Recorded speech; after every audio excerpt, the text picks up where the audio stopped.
Je me permets de vous faire écouter avant toute chose, avant de m'adresser directement à Galia Ackerman, ce témoignage de la maman de Navalny qui enfin hier, après 6 jours d'attente et de démarches administratives absolument vaines, a pu voir le corps de son fils à la morgue sibérienne, tout près du goulag où il est mort, donc vendredi dernier. Elle a pu voir le corps, mais toujours pas le récupérer. Elle s'est exprimée très clairement en 1 minute 30. Voilà ce qu'elle dit. Je viens de quitter le bâtiment du comité d'enquête de la ville de Salicharд. J'ai passé près de 24 heures là-bas, seule, avec les enquêteurs et les criminologues. L'avocat n'a été admis que cet après-midi, et hier soir, ils m'ont emmené en cachette à la morgue, où ils m'ont montré Alexeï. Les enquêteurs affirment connaître les causes de la mort. Ils ont tous les documents médicaux et juridiques. C'est moi qui ai signé le certificat de décès. Selon la loi, ils devaient me remettre le corps d'Alexeï immédiatement. Mais ils ne l'ont pas fait jusqu'à présent. Au lieu de cela, ils me font du chantage en me donnant des conditions sur où, quand et comment on doit enterrer Alexeï. Ce n'est pas légal. Avec moi, ils reçoivent des ordres, que ce soit du Kremlin ou de l'appareil central du comité d'enquête. Ils veulent qu'on le fasse en secret, sans dire au revoir. Ils veulent m'emmener au bord du cimetière, devant la tombe, et me dire « voilà ton fils ». Je ne suis pas d'accord. J'aimerais que ceux d'entre vous qui aiment Alexeï, pour qui sa mort a été une tragédie personnelle, aient aussi l'occasion de lui dire au revoir.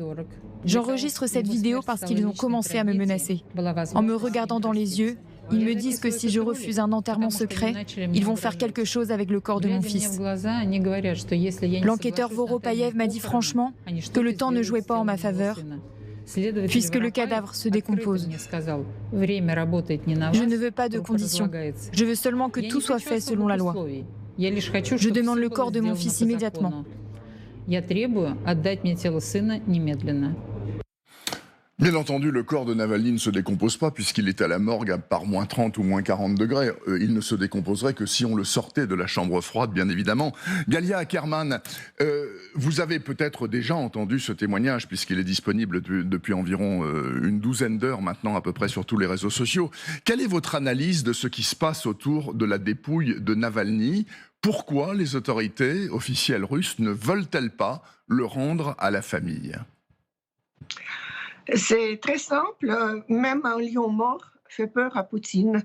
Vous savez, c'était pareil avec Prigojine. Il y avait toute une désinformation sur son enterrement, de sorte que finalement, il a été enterré en famille, pas dans un cimetière qui a été annoncé, de sorte que ses fans ne puissent pas venir et participer donc à la cérémonie. Pour Navalny, c'est encore plus drastique. Des médias d'opposition parlent de certains détails, à savoir qu'on a proposé à la mère, je vous rappelle que l'épouse de Navalny ne peut plus rentrer en Russie, donc elle ne pourra même pas assister à l'enterrement pour des raisons politiques, parce qu'elle serait arrêtée. Elle a ouvertement déclaré qu'elle continuerait la cause d'Alexeï. Oui. Et donc, les enquêteurs, les autorités ont déclaré à la mère qu'il faut que le corps soit transporté à Moscou. C'est eux qui choisiront le cimetière et il faut que le lieu de l'enterrement soit gardé en secret pour que personne ne puisse se rendre, à part quelques membres de la famille, à cet enterrement. Or, Alexeï été un homme croyant, orthodoxe. La mère demande qu'il y ait un service funéraire à l'église et que tous ceux qui l'aiment puissent assister à l'enterrement, ce qui est, comme on dit, la moindre des choses. Est-ce qu'elle va l'obtenir ou non ? On ne sait pas. On ne sait pas non plus qu'est-ce qu'elle a pu lire dans les documents, parce que l'autopsie est donc terminée. Ils ont conclu à la mort à cause des causes naturelles, dit-on, sans plus de détails.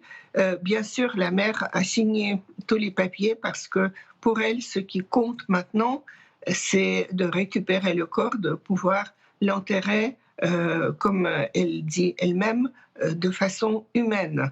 Mais c'est tout simplement le régime qui, une fois de plus, montre ses griffes.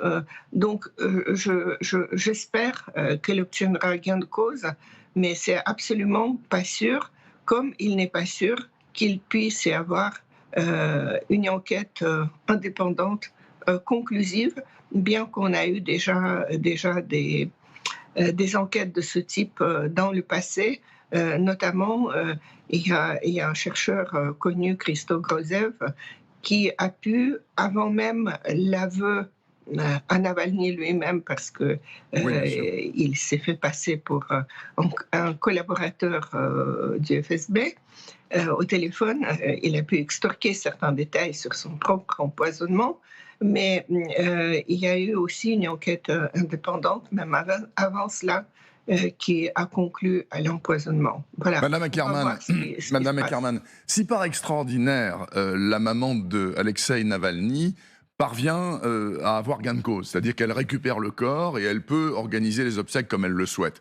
Ça se passera donc à Moscou certainement, dans un lieu qui sera énoncé à l'avance, publiquement, et dans cette hypothèse-là, sachant ce qui s'est passé vendredi, samedi dernier, le week-end dernier, c'est-à-dire que les quelques centaines ou quelques milliers de Russes qui sont venus rendre hommage à Navalny en posant des fleurs sur des lieux bien choisis, ils se sont tous retrouvés au moins au poste, voire en prison, certains incorporés immédiatement en direction l'Ukraine. Est-ce que vous pensez qu'il pourrait y avoir un immense cortège de dizaines de milliers de gens de Moscou ou d'ailleurs qui accompagnent Navalny jusqu'au cimetière? Et à ce moment-là, effectivement, ça poserait problème aux hommes du Kremlin.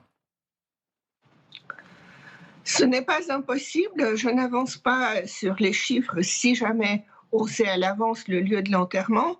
Là, ce qu'on a proposé à la mère de Navalny, c'était pas le cimetière qu'elle voulait, le cimetière notamment où avait été enterrée Anna Politkovskaya, la journaliste en 2006. Aussi, en 2006, exactement. Mais un autre cimetière, apparemment, dans une banlieue de Moscou. Mais ce que je pense, ce qui va se produire, voyez comment les gens qui ont déposé les fleurs à Navalny, comment tout de suite, certains parmi eux ont eu des notifications pour se présenter au bureau de recrutement, pour être enrôlés en fait de force et envoyés en Ukraine. Parce que la Russie possède maintenant la même technologie que possède la Chine déjà depuis un moment, de reconnaissance faciale. Maintenant, on n'a plus besoin d'arrêter les gens sur place. Si on le fait sur place, c'est plutôt pour intimider les autres. Mais en fait, tous ceux qui participent à des manifestations, tous ceux qui participeront, s'il y a une telle possibilité, à l'enterrement de Navalny, seront fichés et risquent d'avoir des problèmes plus tard. Maintenant, combien de gens braveront cette situation potentiellement dangereuse pour eux, bien sûr, je ne peux pas le prédire. Madame Ackerman, je voudrais, avant de donner la parole aux trois autres participants qui sont ici en plateau avec moi, vous proposer deux petites images. Alors d'abord, Joe Biden, qui est à San Francisco, il est en train de lever des fonds pour sa campagne, etc. Il a rencontré la veuve de Navalny, qui était venue voir sa fille, qui suit des études là-bas en Californie. Et puis derrière, Lavrov qui se trouve au G20 au Brésil. L'un et l'autre ont parlé effectivement de l'affaire Navalny. Donc on voit Biden avec madame Navalny et avec sa fille. Et Biden qui ensuite prend la parole devant les journalistes. Voilà ce qu'il dit. Et juste dans la foulée, je vous propose Lavrov également. J'ai eu l'honneur de rencontrer la femme et la fille d'Alexeï Navalny. Pour dire les choses telles qu'elles sont, c'était un homme d'un courage incroyable. Et il est étonnant de voir comment sa femme et sa fille l'imitent. Nous annoncerons demain les sanctions prises à l'encontre des responsables de sa mort. Et c'est une chose que j'ai bien compris, qu'on m'a bien fait comprendre, c'est qu'elle va continuer à se battre et qu'ils ne lâcheront rien. Et donc les Américains, normalement, devraient annoncer aujourd'hui un nouveau train de mesures de rétorsion contre les Russes, dont on ne sait pour le moment pas encore grand-chose, voire rien du tout. Et Lavrov, donc, qui était à Rio de Janeiro, hier, qui s'est exprimé sur l'affaire Navalny en disant tout simplement, avec sa rhétorique habituelle, « Affaires intérieures, vous n'y touchez pas, vous n'y mettez pas le nez ». Cette hystérie autour de la mort d'Alexeï Navalny a montré de manière convaincante que les États-Unis et d'autres pays occidentaux se positionnent comme procureurs, juges, bourreaux ou tous à la fois. Je ne veux même pas le commenter en détail. Ces gens n'ont pas le droit de s'immiscer dans nos affaires intérieures. Pierre Aski, sans faire de boule de cristal, mais enfin quand même un petit peu, cette affaire va bien devoir décanter à un moment ou l'autre. Il ne va pas rester en chambre froide dans le cercle polaire ad vitam aeternam, il va être ramené à Moscou. Est-ce que vous pensez que le pouvoir russe, au point où il en est de tension et de crispation, assiégé comme il est de partout, de l'étranger, même s'il n'en a pas grand-chose à faire, pourrait céder à Madame Navalny mère et lui accorder le droit d'enterrer son fils comme elle le souhaite? Écoutez, ce sont des méthodes de régime totalitaire. Moi, il se trouve que j'ai connu la même histoire en Chine avec Liu Xiaobo. Oui. Liu Xiaobo était le prix Nobel de la paix qui est mort en prison. Et les autorités chinoises ont imposé à sa veuve que ses cendres soient dispersées en mer. Elle n'a pas eu le choix ni de la cérémonie, ni voilà. L'idée, c'était de ne pas avoir un lieu, un abcès de fixation où les gens pourraient venir se recueillir. Comme les nazis de Nuremberg. Voilà, exactement. Et donc, il y a un mimétisme de plus en plus fort entre les systèmes chinois et russes. On le voit, ça a été mentionné tout à l'heure par Galia Ackerman sur la reconnaissance faciale. Il y a des échanges de bonnes pratiques entre régimes totalitaires. Et donc moi, je pense que les autorités russes ne céderont pas et ne permettront pas à la mère d'Alexeï Navalny d'organiser quoi que ce soit qui puisse être interprété ou saisi comme une preuve d'opposition au régime russe. Vous êtes d'accord, Elisabeth Shepard-Salam? Je suis entièrement d'accord. Je pense que même d'un point de vue stratégique, pour un régime totalitaire comme cet régime, avoir un lieu de recueillement, un lieu de mémoire qui pourrait facilement attirer, non seulement pour l'enterrement, mais par la suite à des fidèles ou des opposants, serait très dangereux pour eux. Donc je ne les vois pas lâcher le corps à sa pauvre maman qui clairement veut juste faire les choses dans l'ordre. Pour le régime, ça serait très problématique parce que ça peut devenir ce lieu de mémoire pour l'opposition et cristalliser un peu des tensions qui sont déjà présentes. Ceci étant, alors à ce moment-là, Général Trinquant, la seule solution, c'est qu'il soit incinéré et que ses cendres, comme le chinois dont vous parliez, soient dispersées. Parce que même s'il va dans un obscur cimetière de la banlieue moscovite avec une tombe quasi anonyme, les gens sauront qu'il est là. Forcément, ils viendront. Oui, bien sûr. Alors moi, je note deux choses. La première chose, c'est que même mort, le régime craint Navalny. Ah, c'est clair. C'est une évidence. Il le craint et donc impose à la famille des familles très courageuses, hein, de la mère, extrêmement courageuse, à l'épouse et à la fille. Hein. Et puis la mère, en revanche, je trouve, réagit très intelligemment. Elle ne critique pas le régime, elle ne critique pas la mort, elle a signé. Elle demande simplement que le droit soit appliqué. Et je pense qu'en Russie, une mère qui demande simplement que le droit soit appliqué, ça a un impact. Et ça touche au-delà des supporters de Navalny. C'est les mères qui demandent simplement que leur fils leur soit rendu et qu'elles puissent participer à des obsèques normales. En plus, comme le disait Galia Ackerman, de quelqu'un qui est croyant et qui veut avoir un processus normal. Et donc je pense que c'est très intelligent de sa part parce qu'elle touche... Alors d'abord, elle dit, elle regarde dans les yeux, et ouais, comme les enquêteurs l'ont regardé dans les yeux. Donc j'ai pas peur de vous d'une certaine façon. Mais je parle aux Russes de façon à ce que vous sentiez que ce régime ne veut pas appliquer le droit. Et donc, indirectement, elle attaque complètement le régime. Mais elle ne le dit pas. Un régime qui se camoufle derrière la loi pour condamner à 25 ans de prison des opposants qui, de toute façon, ne méritent absolument pas ça. Et qui dit, nous faisons que respecter la loi russe. Exactement. Donc, et elle renverse le truc contre... Elle renverse complètement les choses sur quelque chose qui pourrait être anodin, c'est-à-dire les obsèques d'un mort, et qui rentre dans la tradition religieuse russe. Et donc, je trouve qu'elle le fait à la fois de façon très courageuse et très intelligente. Et le régime, on l'a bien vu, les fleurs qui sont déposées, qui sont ramassées le soir pour qu'on ne voit pas des amoncellements de fleurs, donc on n'arrive pas à calculer, on ne sait pas, le régime sent bien comme les files d'attente de ceux qui voulaient signer pour soutenir un candidat opposé à M. Poutine, on sent bien que le régime n'est pas si à l'aise que ça. Il voit bien que sous la chape de plomb du régime, il peut se passer quelque chose et il craint ces réactions. Galia Ackerman, est-ce que, comme moi, mais vous connaissez beaucoup mieux le monde russe que je ne le connais, vous êtes frappé par la dignité extraordinaire de la mère de Navalny et de sa veuve. Sa veuve qui, 2 heures après avoir appris la mort de son mari, se trouve à Munich quand même, et prend la parole devant un parterre de dirigeants occidentaux qui hésitent à donner les moyens à l'Ukraine de se défendre, et qui, sans pleurer,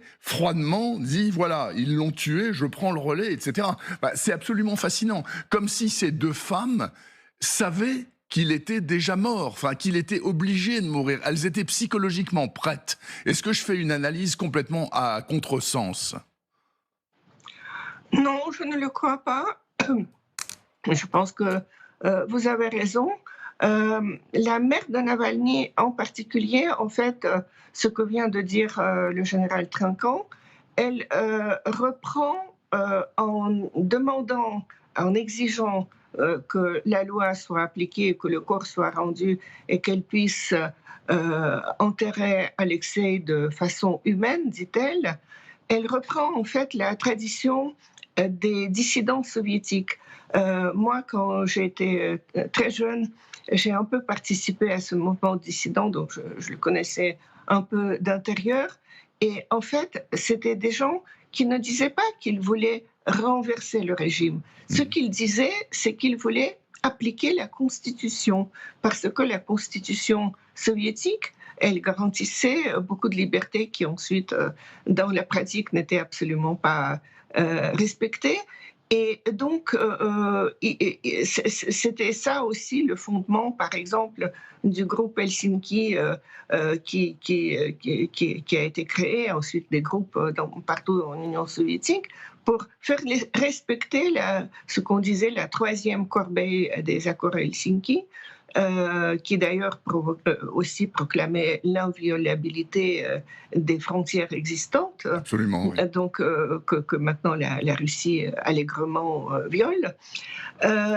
Donc, il demandait seulement le respect des lois. Et déjà, ça, c'était énorme, parce que la Russie, aujourd'hui, comme l'Union soviétique l'a été, même peut-être encore plus que l'Union soviétique l'a été dans les dernières décennies, après la mort de Staline, viole absolument, complètement ses propres lois. C'est le règne de l'arbitraire.